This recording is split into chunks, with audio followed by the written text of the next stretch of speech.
Welcome to 11620 North 31st Drive. We're getting closer here.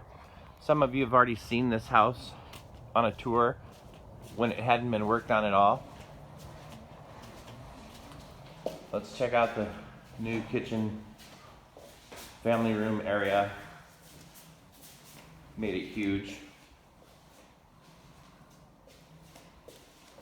There'll be a slider right there.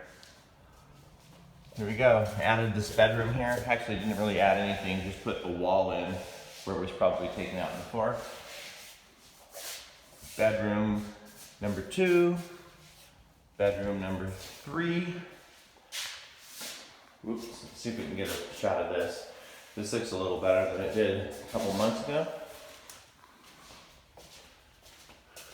And the hall bath, as you can see. Bedroom number 4.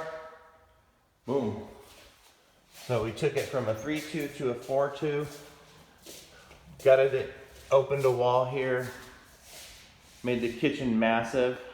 Oh yeah, so we framed the garage. Not sure if you'll be able to see this just because it's so dark in here, but added the wall for the garage, and boom, now we got a 4-2 with the garage.